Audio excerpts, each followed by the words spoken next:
Kibler. And I'm Dr. Kaylee Buller. Welcome to Raising Eyebrows. Hi, everyone. So today we are talking about the clickbait that surrounds how you parent. You know, where they tell you you're too soft, you're too easy, you're too hard, you should be yelling more, you should be smacking more, you should be doing 9 million things more. And then the next video you see, you should be doing all of those less. So that's what we're talking about today. And I'm here with my dear friend, Dr. Kaylee Buller, and we are going to really find the truth amongst all the clickbait that drives you, me, everyone kind of crazy.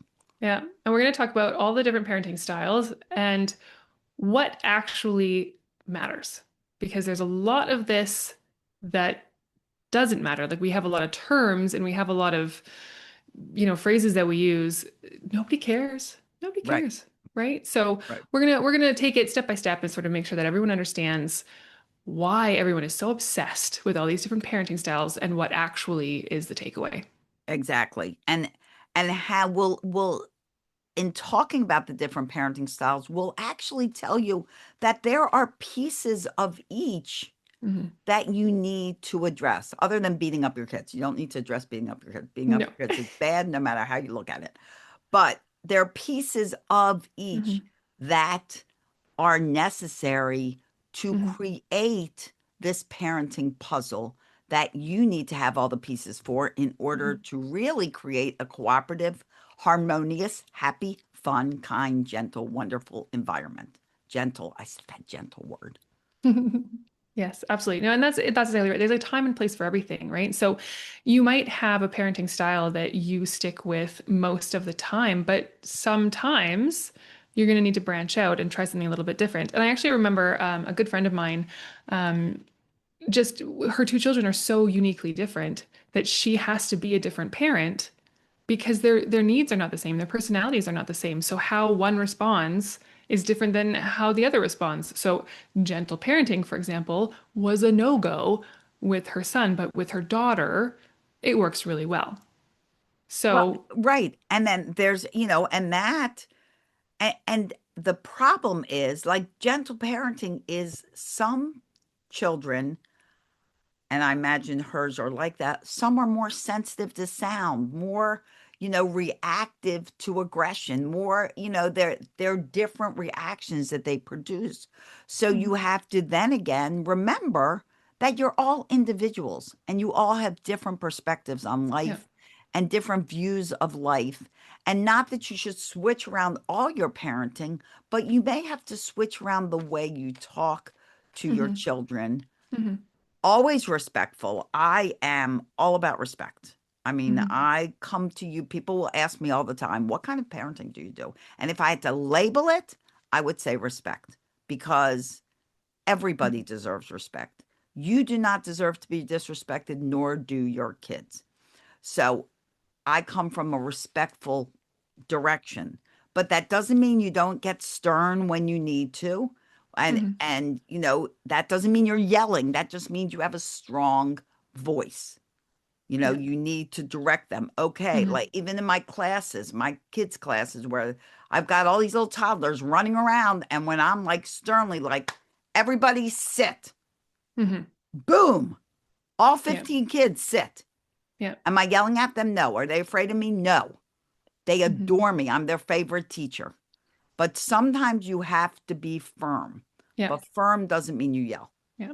So all of these different types, and I think maybe we start with what these parenting styles are called and what it means. But basically, every parenting style has been placed somewhere on 0 to 100 warmth and 0 to 100 boundaries, right? And they all sort of fall in a different quadrant, I suppose. So the most warm, least boundaries is permissive parenting. So permissive parenting is you show them love and affection all the time, no matter what, and very few boundaries, right? So that would be pretty where much they get to do whatever they want. This is where yes parenting came from, right? So you don't say no to your child, you say yes to everything and let them learn I guess, as a consequence of that. And then similar to permissive, but very different in very specific ways, is gentle parenting. So gentle parenting is still really high warmth with some boundaries. So gentle parenting is not permissive. It's not you go ahead and do whatever you want. I'm going to say yes to everything. But there's very few consequences from the parent. There's very few Right. boundaries held by the How parent. that's the important word. Like, Hmm. sometimes they'll state them, but they won't follow through.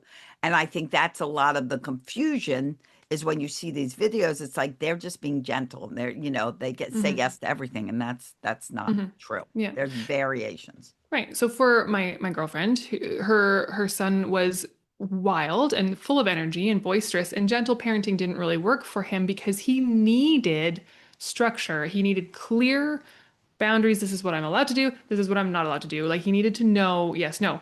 Her daughter, much more gentle in nature and much more curious in nature, would respond much better to this is the why, this is the reasoning behind it, so that she could sort of figure out where in those boundaries she wanted, right? So she was much more able to use that. Whereas some kids need this is allowed, this is not. They need more black and Right. white. They need more like defined direction. Right. And then there's authoritative and authoritarian, which sound exactly the same, but are quite But different. different. Very different. So, authoritative parenting is high warmth, high boundaries. So, love, affection, absolutely all the time, but firm, clear boundaries, right? So, You like, are when showing they them. say, "I'm being strict," that's what that means. That refers to it's very strict and structured, Hmm. but still Absolutely. loving. But still very loving. And Correct. again, so more to her son, he needed this is right, this is wrong, this is good, this is bad, because he couldn't do the gray in between, Right. right? And then authoritarian parenting, that is the parenting that is by far Celia's least favorite. That is, My way or the highway. yeah, that is high boundaries, high authority, medium to low Yeah. warmth, Warmth right? and even medium to low, allowing a child to even have any say or part of it. Yes, I mean, right. it's you're all thinking, "Oh, yeah, that was my dad. That was my," like, I can hear you people listening and going, "Yeah, my Hmm. way or the highway. He was like that the whole Hmm. life," you Yeah. know? And a lot of parents that come from a military background because that is what they've learned. I Hmm. mean, their Hmm. job depends on you listen to Yeah. who's in charge or you die. Well, and I think that, yes, but I think that there really was like there was a whole generation Yeah, who was absolutely. raised by authoritarian parents, right? Like it was children should be seen, not heard. Children should be able to sit quietly through dinner, like 3 and 4 year olds, and they weren't doing it because they understood. They weren't doing it because they wanted to. They did it because they were afraid of the consequences. So that was fear-based parenting, Right, right? Or and you see a shame-based lot of parenting. that in reels now. This Yes. is Yeah. what you're not doing. Hmm. Smack. Yeah. Exactly. So I think we've really, as a culture, I think, have moved away from that, which is great. But now we're starting to see trends because there's, helicopter parenting, which I don't think is its own thing. I think that's kind of like authoritative parenting, but to an extreme, right? Like you've got Well, these it's boundaries and like you're not leaving your kids alone. micromanaging. It's Yeah, hovering. It's I like do.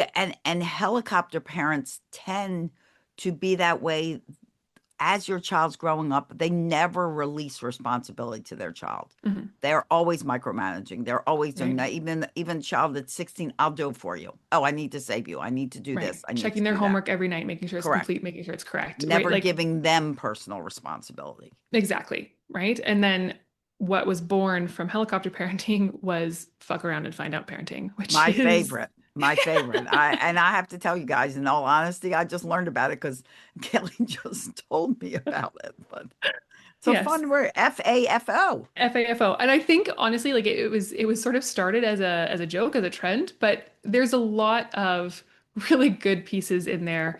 And I do give my children boundaries because I think that they need to learn some things from me, They but a should have lot boundaries. but a lot of it is give it a try, see what happens. Like let's do it, and then they learn because they experience the consequences right then and Right. there.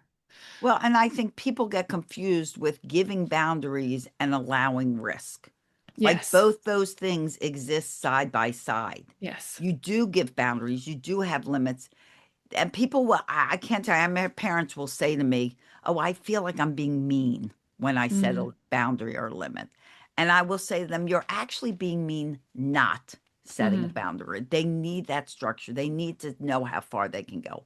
But Yeah. that doesn't mean you can't allow them to do risky things. You Yes. can't like climb, I Yeah. have a wall in my backyard. I live on the Mm-hmm. water and I have this big wall with stone steps that go down to the water. And when my grandson was 3, I thought he was following me up the steps. And I turn around and here's his little head coming up on the wall. He climbed the wall. And I was like, "Oh, okay." Yeah. That's a choice.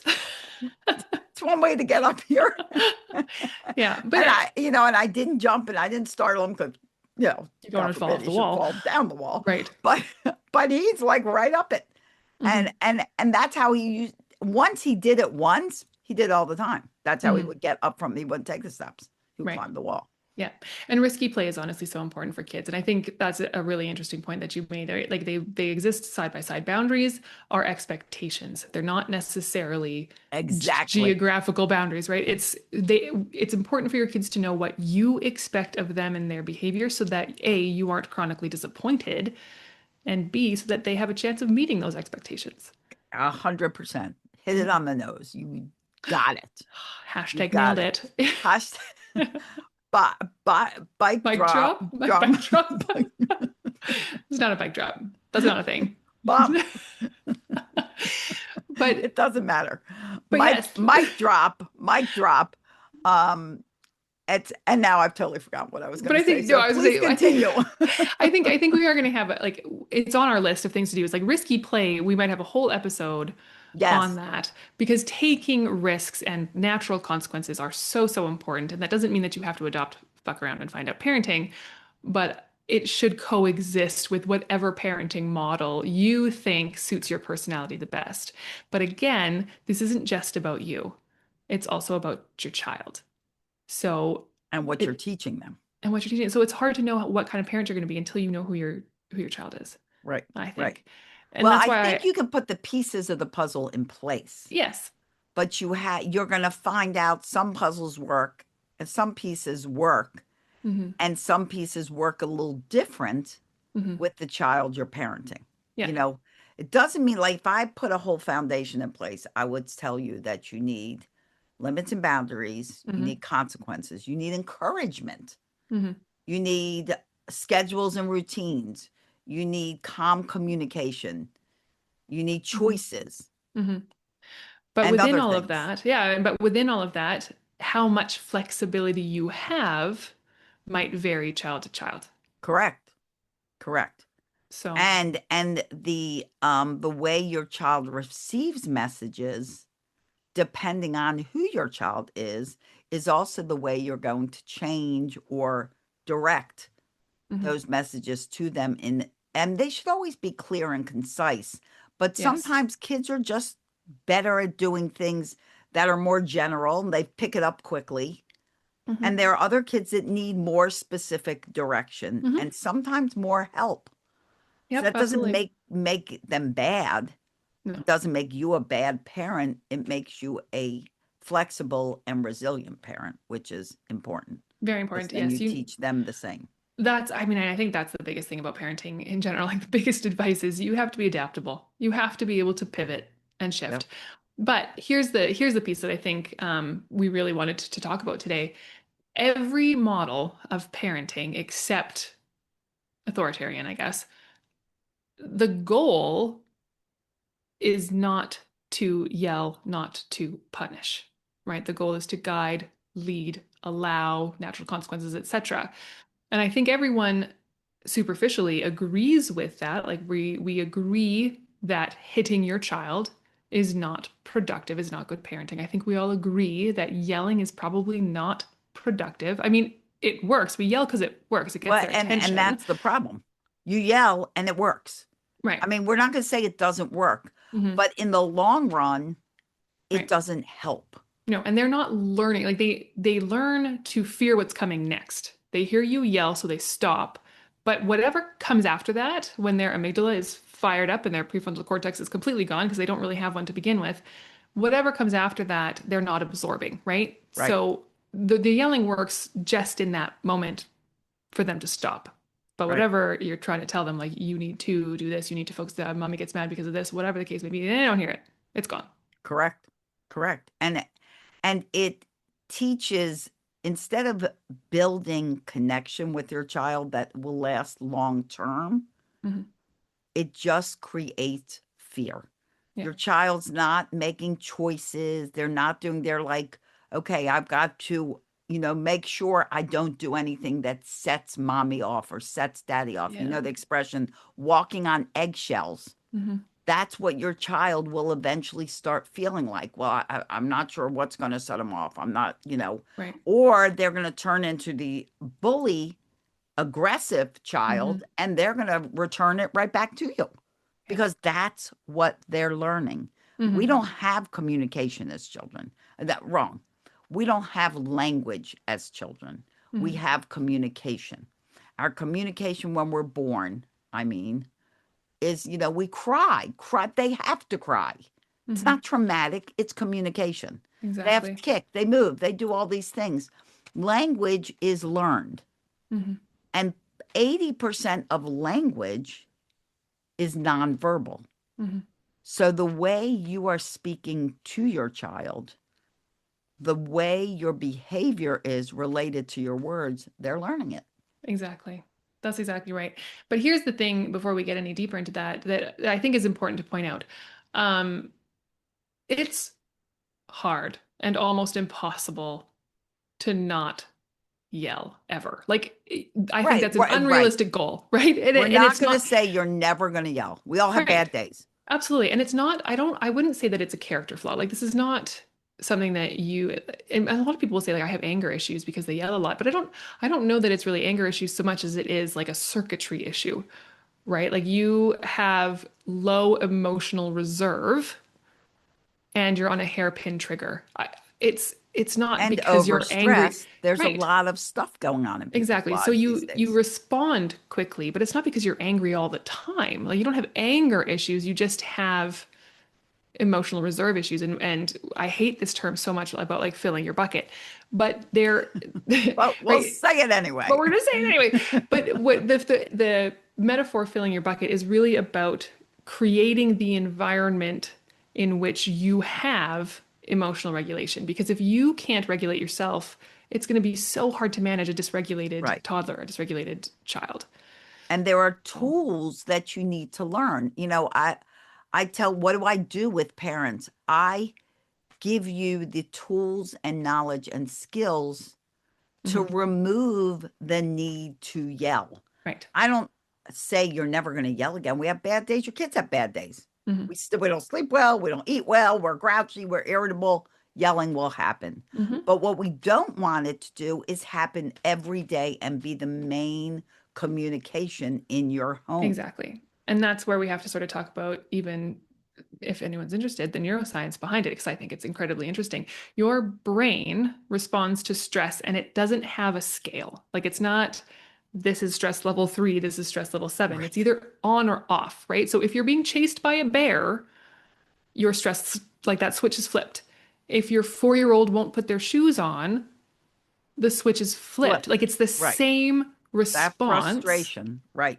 right? So the cortisol goes up, like everything changes in your system. So number one, if we can avoid that happening in the first place, that's probably the best way to do it. But when you are triggered, and I know Celia has like a great tip for this, but what you do in that moment is either snap or recognize what's happening and pause. Right. Right. Because your amygdala has a 90-second reset. 90 seconds. There you That's go. it. It's not 2-hour reset. Hmm. 90 seconds. You could literally just say to yourself, oh my gosh, I'm getting really upset. I'm getting so upset. Hmm. I need to calm down. I really need to calm down. I need to calm down. How am I going to calm down? Okay, let me just walk into the kitchen. That little conversation, Yeah, 90 seconds, boom, done. you reset. Hmm. And now your brain's not on fire looking to shoot chemicals in and make you madder and madder and madder. Exactly. And I love that 90-second reset. So when it comes to me personally, right?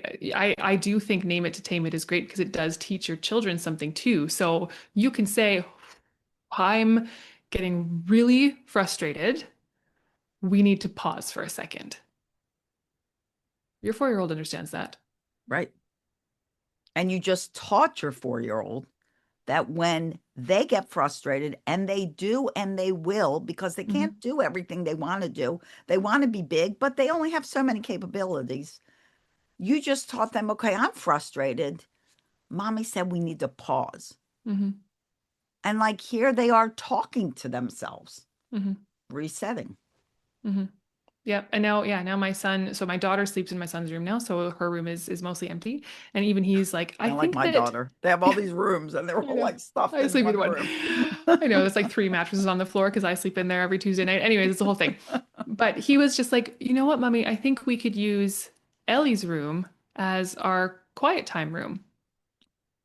That was his idea. That when you See? need Look space, how when you need a smart they moment, are. I love we that. could go there because it's What a not being used smart for anything boy. else. Such a Right. smart boy, right? And I mean, like I'm giving myself a pat on the back. I know I sound like an asshole, but that's because No, you sound like you should have a pat on the back. but that's because we've been modeling that. Right. They learned it. Hmm. And they don't look at it as punishment. They look at it as reset because in Hmm. reality, we all need to reset when we need to. Yeah. It's not punishment, it's Hmm. emotional regulation, Hmm. not punishment. And people go, oh, timeout, timeouts. You'll hear people say timeouts are bad, but half the time, their parents, they give timeouts for everything. Yeah, Everything does not get the same response. It exactly. has to relate to the crime. Yeah. Timeouts are incredibly rare in our household. I can count on like one hand the number of times we've done it, because they are really reserved for absolutely not okay behaviors, right? And hitting is almost the only example that I can think of. Well, and it's the best because you need to separate. You need to say exactly. And that's why we do timeout, is not because I think that a timeout is warranted. It's because you need to go away so I can attend to the child that you just hit. Right. You have to separate, and that's the perfect consequence is Right. removing them from the situation. Hmm. And it's also important. I always encourage parents, make a happy space for your child. Like your Yep. son is like, let's use Ellie's room. Yep. Ellie. Yep. Ellie's room. And, I'll be like, and let them call it something. Let them call it like their dinosaur den, their happy place, their, Yeah. clown corner, their whatever they want to. I don't know Love about it. clowns, but, Who some people knows? like it, they get scared of them. But, and then let them put stuff in it, not electronic. I will tell No. you, avoid electronics, No. but But Lego. pillows, books, Legos, any little blocks, maybe Mhm. magna tiles, whatever. Yeah. Register trademark after that because I think that's the actual name of it. Uh, Um, but We are living in a time when so many people are overwhelmed, reactive, and disconnected. And the truth is, the world will not become calmer on its own. We have to choose it, build it, model it. That is why the International Day of Calm Global Summit matters. From April 3rd to 6th, 2026. This online global gathering will bring together inspiring speakers and powerful conversations focused on healing, parenting, emotional well-being, leadership, peace, and creating a better future for the next generation. This is not just a summit. It is a call to something greater. A reminder that calm is not passive. Calm is powerful. Join us from anywhere in the world and be part of a movement that is helping create real change.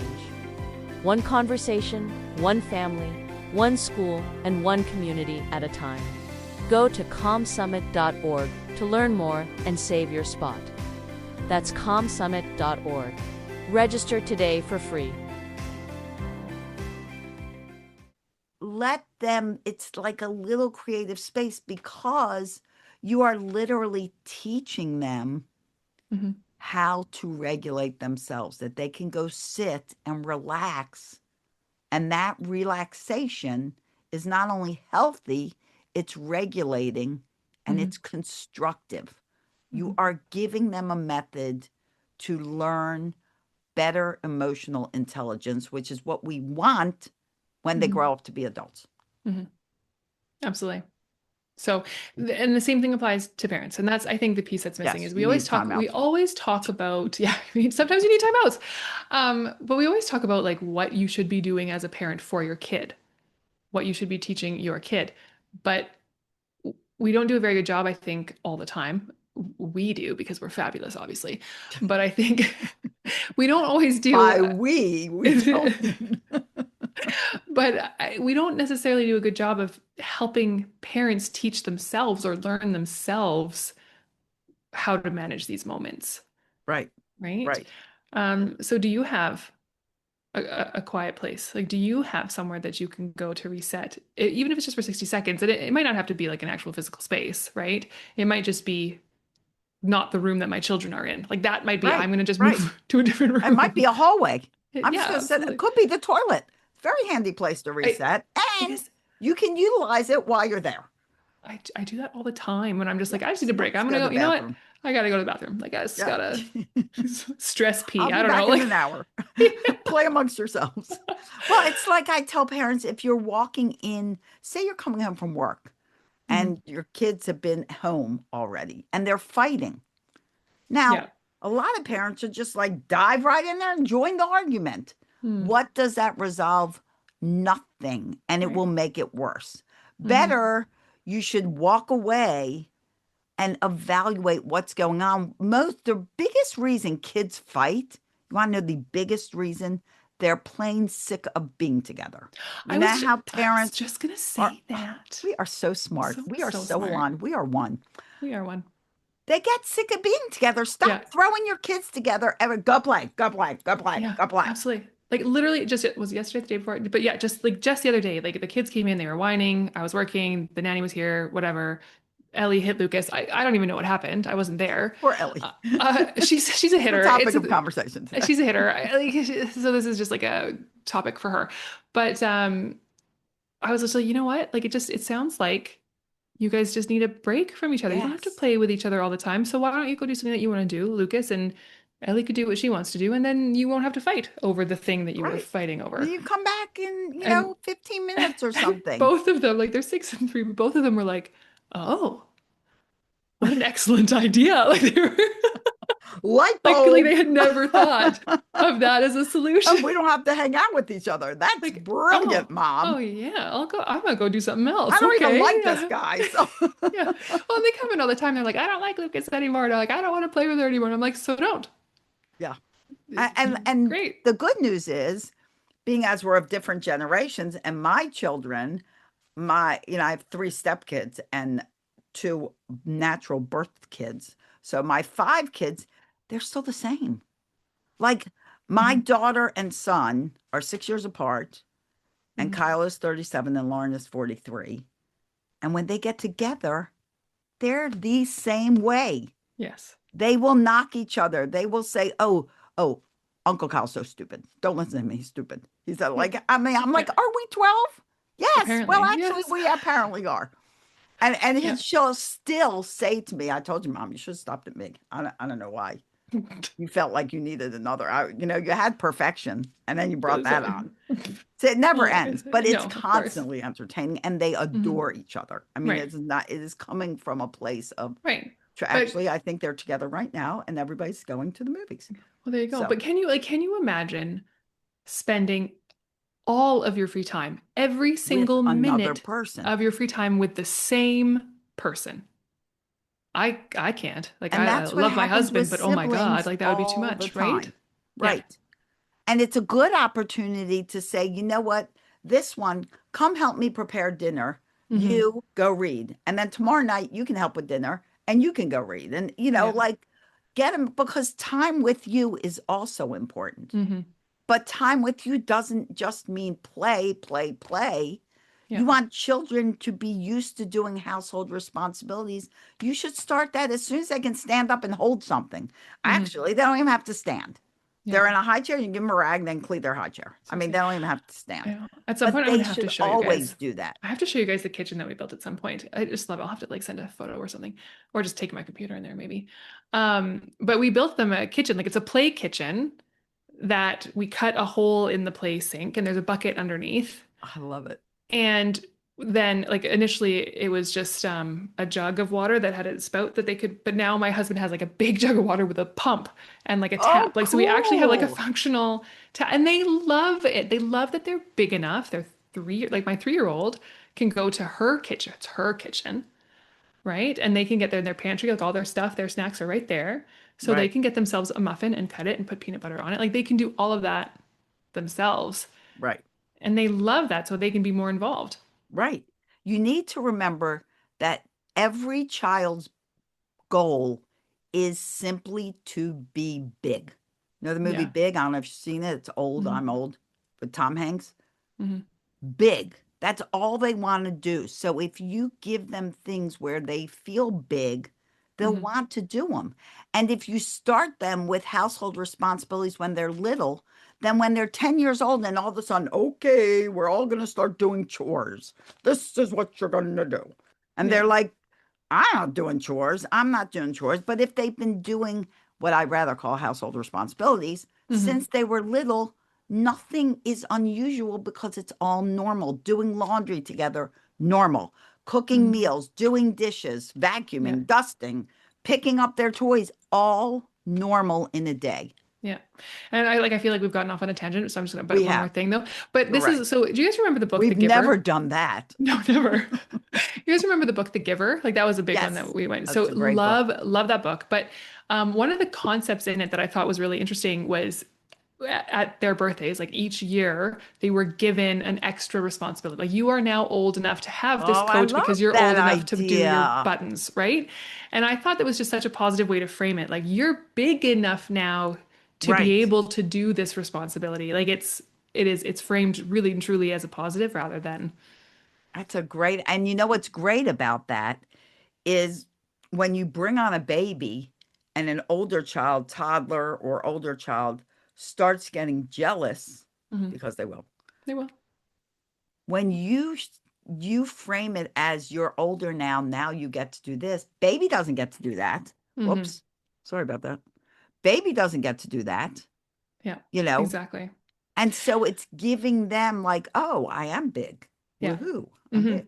So this is actually great because this can segue right back into our Oh, conversation. Look at yes, we're that. We're very gonna, good at this segue. right? So when baby is born, it's actually very, very normal for your first child to regress into Yes. more childlike behaviors. And that is not a choice that they are making.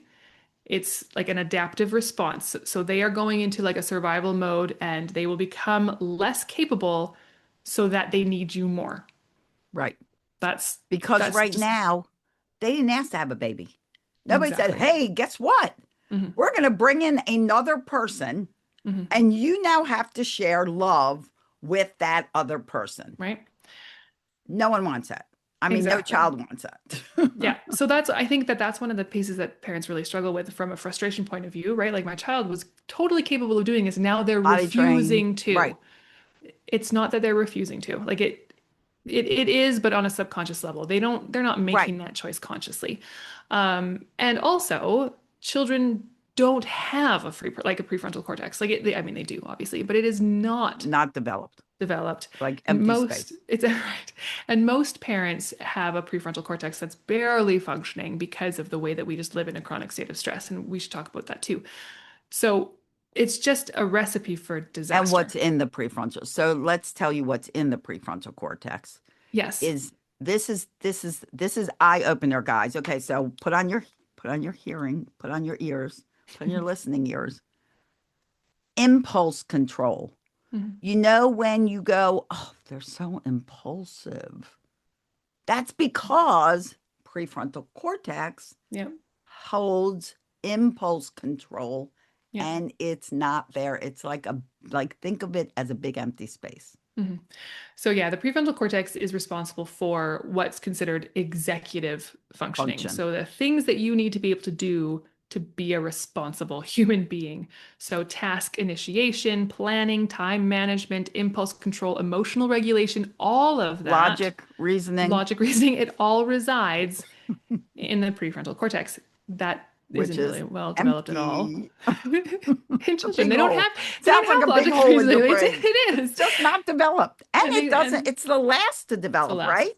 Not till Last. 25. Yeah, Like, 25 years how old. crazy is that? I feel like that's a little bit of God's humor And I on, think it but is. Well, and then we talked about this at some other time. We we were talking did. about We're giving like you free will, but but then you have parents who are younger than 25 who right. don't have a fully developed prefrontal cortex. And this is not a shot at anybody, honest to No, God, but it's this is just how your fun. brain is wired.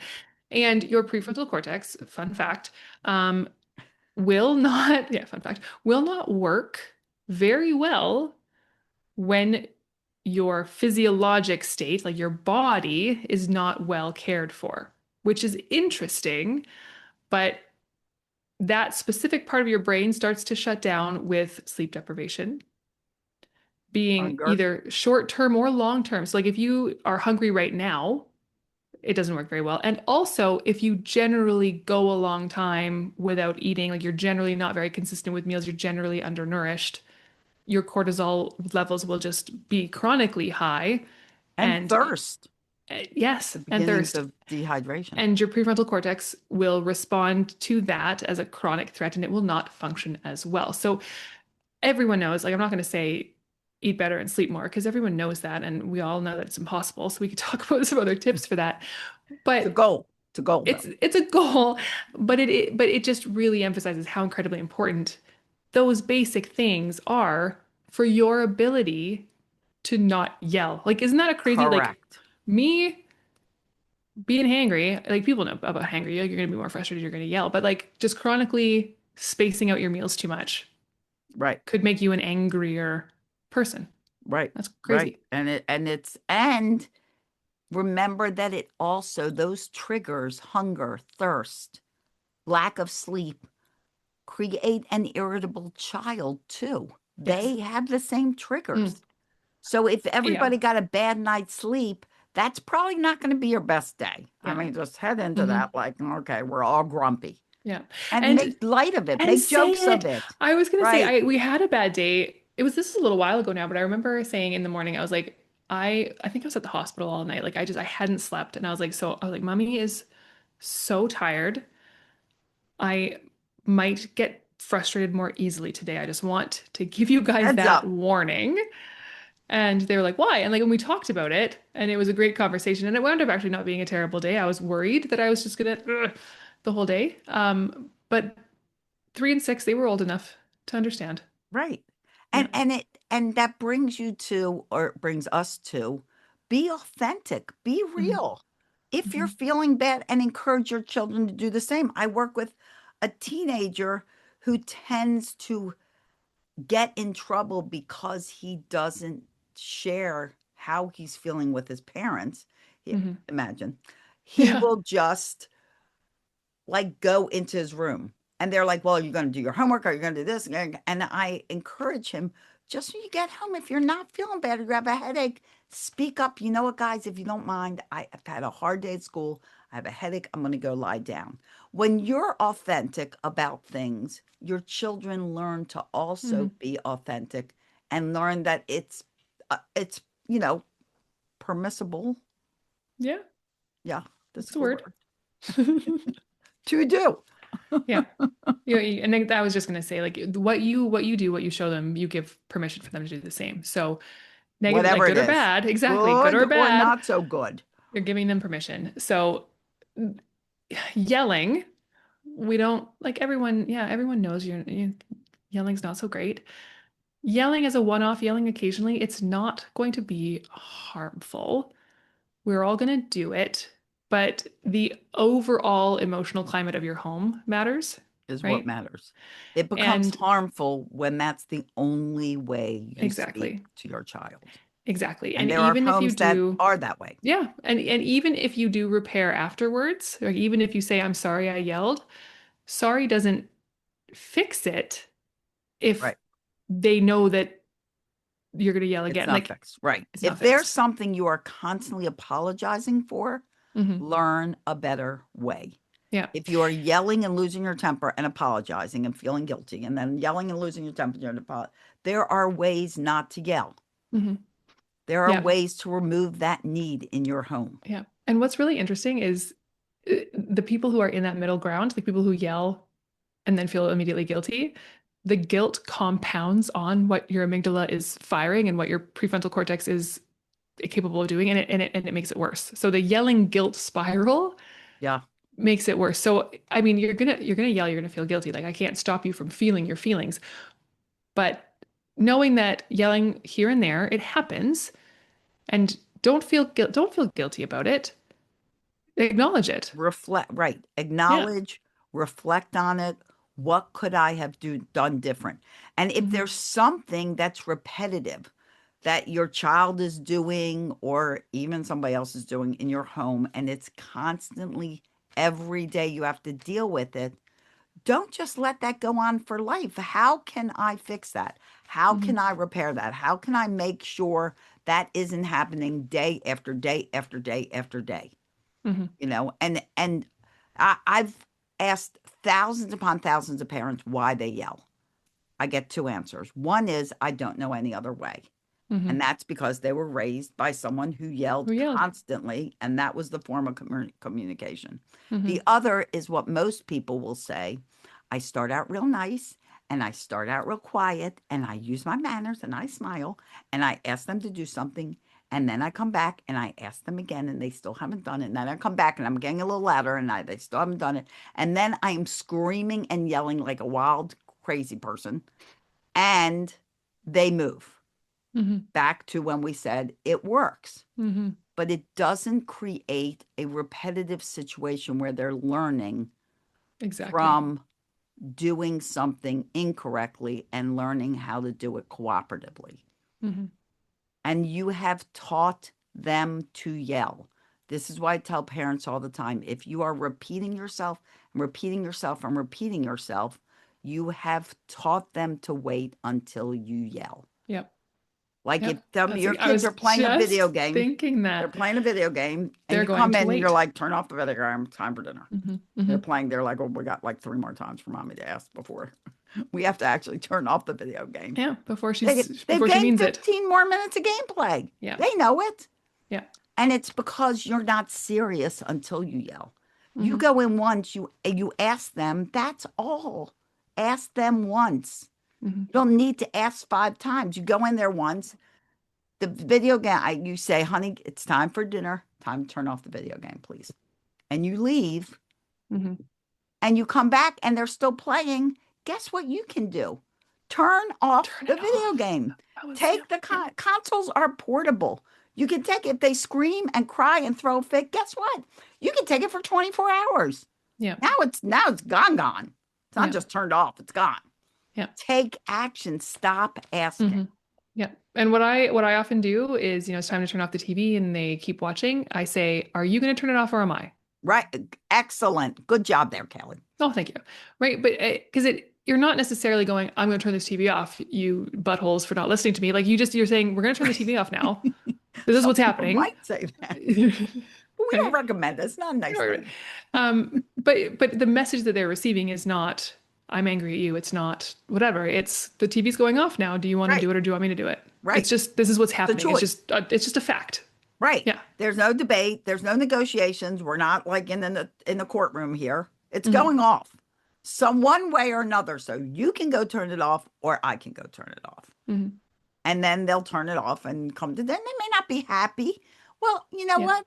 The world isn't happy every moment of every day.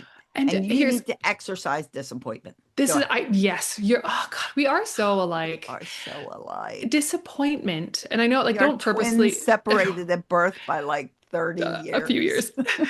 But so don't go out looking for things that are going to disappoint your children, Right, obviously. right. But disappointment is incredibly important for your child to experience and learn and gain some resilience and be able to work through that frustration, everything. They need better frustration tolerance. They need better emotional regulation. Right. They need that because the world sucks Like they're Right. going to be It frustrated, they're does going to be not always go disappointed. your way. Yeah. Hopefully, most of the time, it all works out, Hmm. but there's plenty of times it doesn't go your way. And if you are working very hard to always make your child happy, you are raising a very unhappy adult Hmm. because when they get to be an adult, things are not going to go their way and they are not going to know how to deal with it. And you see Exactly. people throw tantrums.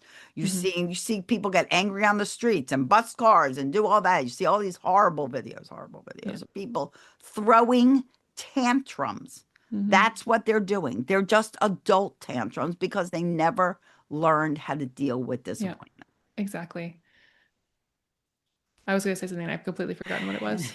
and now a pause of silence, a moment of silence to reset, reframe, reblame, Hmm. anyway. Oh, this is a good time to jump in here and Yes, mention your that, background. guys, August 3rd through 6th, coming up August, right April, around the April, corner, because, Not oh, August, April. April 3rd through 6th, coming, this is why we're a good team. Hmm. Right around the corner. You'll be waiting for August. Done. April, April, April. Say it together. April April. 3rd to, good job. You're very obedient. Obedient. I don't even like the word obedient. You're very cooperative. Absolutely. April 3rd through 6th, you will see both of us Hmm. at the International Day of Calm Global Summit. It is virtual so that you can join from anywhere. So it's not like you have to fly somewhere and spend money. Anywhere, the comfort of your bedroom. You need a break, watch. Because we are going to bring together like 19, 20 global speakers. There are medical professionals, such as that lovely woman sitting next to me in the picture. And Yes. And I will, yes, and I'm very excited about my presentation, by the way, I am guys. too. So it's really cool. It's all about the science behind calm. Yes, yes, because it is a science. We have other doctors that will be talking about alternative care, nature, things like that, other healers, indigenous healers. There's a variety of people. There is even someone there that will be talking about money. Why? Because we often don't get very calm about money and No, we I was stress out about it. absolutely So it's a source of stress. every Yeah. summit, which we do every year, there is always someone to help you with money because money is always a big stressor for many people. So we Hmm. try to address all the avenues. Yeah. And comedian Greg Edwards will be there. He's a big comedian, out of LA where they have comedians. They have comedians everywhere. And Greg and I will be doing a session on laughter, the best medicine. I always believe that laughter is the Hmm. best medicine because when people are laughing, they're not killing each other. And I believe Alan Alda said that. Well, it's credited to him. And so we have those, there's gratitude. My closing session will be on gratitude. And you can go to calmsummit.org, calm, CALM, calm summit.org, and you can see all the speakers. You can register for free. We are asking for donations because we're trying to rebuild this school that I teach at virtually in Uganda that really needs buildings that are not sticks and mud. And so we are asking for donations to also support this summit. And we would love you guys to be there. It is going to teach you so much because calm gets a bad rap in this world. And the world wants you to think that being calm, being proactively responsive instead of emotionally responsive or reactive, I should say, is a weakness. Hmm. Calm is leadership. When Hmm. you lead with calm, you help other people, your friends, your spouse, your partners, your kids also learn to regulate and lead with calm as well. Hmm. And don't you think this world needs a little more calm? It needs a little more calm. And I think the important piece, the most important piece, is to recognize that you will not always feel calm. Calm is not Right. necessarily a feeling that you're going to have. It is a choice a lot of the time Yeah, with how you absolutely. respond, right? So you're going to get frustrated, you're going to get all of these emotions, but calm, right? It can mean different things to different people, but it doesn't mean that you have to always feel serene. Right. Right. And there is always things in life that will bring stress to you, Hmm. but you always have a choice of how you respond to it. Hmm. That is the key. That space between stimulus and response. Exactly. Victor from the Oh, Holocaust. What is his last name? I I can't don't know. remember. He's amazing. He has Sorry. one of his quotes is there's a space between stimulus, Viktor Frankl, Okay. space between stimulus and response. And that space is where the choice lies. That Hmm. space is where your calm lives.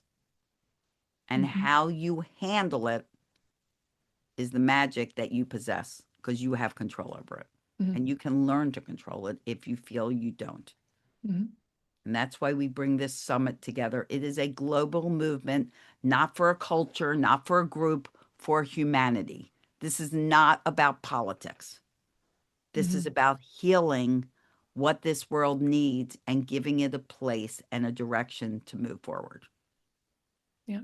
Incredibly important. I mean, this is going to be what makes a good parent, a good leader, a good leader. Like this is the stuff that matters. This is the stuff that matters. Exactly. Hmm. So we could probably end there. Yeah, I think so. I mean, I don't have Maybe a anything. closing comment or two. Do we need a comment? I don't know. I mean, well, okay, sure. I'll go. We'll summarize a little bit, right? So Okay. at the end of the Good day, idea. there's yeah, right? I know, huh? Sometimes I have those. Um, at the end of the day, there are many different types and styles of parenting, and neither is really right or wrong. It's really what you choose to make of it. So kids need some boundaries. I feel like permissive parenting is a little far on that spectrum, but permissive parenting for a certain family, certain child might be okay. I'm not one to judge, but what matters is that you are approaching every interaction with respect, like Celia mentions, and that you're trying not to let your emotions control you because what you model to your kids is what they are going to learn to do. They learn. Right. Exactly. Exactly. And your role model, no pressure here, but the way you live, if you sit there and tonight you write down 5 or 10 qualities that you want to see in your child when they become an adult, I Hmm. want you to look at that list and I want you to think, am I that person? Yeah. Because if you're not that person, they won't have those qualities.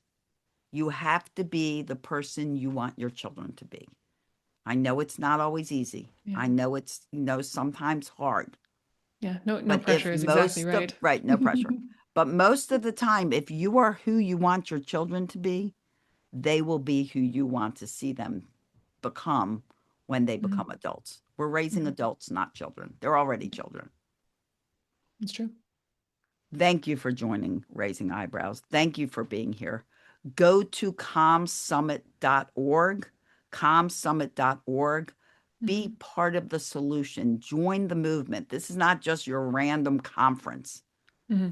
This is teaching the world what they need Yeah. so that we are respectfully responsive to other people. We are not just saying, oh, well, you don't agree with me, and I've been friends with you for 40 years, so now we're never friends anymore. No more friendship. We are listening to each other. Hmm. We are even agreeing not to agree if we don't, and that's okay. Yeah. We Yeah. don't have to agree on everything, Hmm. but we should be listening to the Hmm. valid reasons why other people believe the way they do. Just Yeah. because you don't agree doesn't mean they don't have valid reasons for why they feel. Hmm. And they shouldn't be judged or criticized just like you shouldn't be. Yeah. No, absolutely. And I think that's incredibly important. And the why, like what, how does it benefit you? Take a look at the list of speakers that they have lined up, the topics, right? Like there's going to be some really valuable tips and insights that Yeah. are just going to help you in your day-to-day life, right? And they're all live. There's opportunity for question and answer on Friday, Saturday, and Monday, the 3rd, 4th, and 6th. The actual International Day of Calm, which is on April 5th, the day my dad passed away in 2020, that happens to land on Easter this year. So Easter, you will still be able to go into the summit, but we won't be live. There will be recordings for you to watch. Some really great speakers that have talked in the past, and the folks from the Nature Medicine Institute are going to give you some recordings of connecting with nature and how that's calming. Look for calming circles we're going to do throughout the year. There's all kinds of great stuff coming to work to help everyone find their calm. And your joy. Joy is calm too. It doesn't mean you have to be so serious. True. I'm not serious. No. Kelly's not serious. We're not serious. But we're Very calm. rarely. We're calm, and we've never beat each other up. we couldn't, even if we wanted to. We couldn't either. We're too far away. Too far away. But anyway, thank you for listening. I appreciate you being here. Next step, go to calmsummit.org, register for free, donate if you feel so moved to. And what you heard here, please take something into consideration and try it tonight. Think about, if you're yelling, think about it. Sometimes it just takes awareness and like, oh yeah, I actually would normally yell, but I could do the 90-second reset, pause, and talk myself out of it. And walk away and go in my bedroom or go in the bathroom and say, guys, I'll be right back. As long as they're not killing each other, you're okay to leave, and then come back and reset and come back constructively and productively. So try that. And I don't know where I was going after this. That's all right. I think that we're closing anyway. Our closing remarks wound up taking more time multiple than minutes. the podcast. Share this out. If you know someone that can help, please share this out. Let's get more people part of this movement. And if you enjoyed it, leave us a comment. In the meantime, as always, we are very grateful for you taking time out of your busy schedule to hang out with us. We wish you days filled with peace, love, tons of laughter. It really is the best medicine. And we'll see you here next time at the Be a Better Parent podcast in Raising Eyebrows. Bye-bye, everyone. Bye. We're so glad you were here. Thank you so much for joining us, and we truly hope you'll be here next time. And if you are looking for a little dose of sanity on any other topic, please feel free to let us know. Leave us a comment, and we will be sure to bust that myth too. Have a great day. Bye. Bye.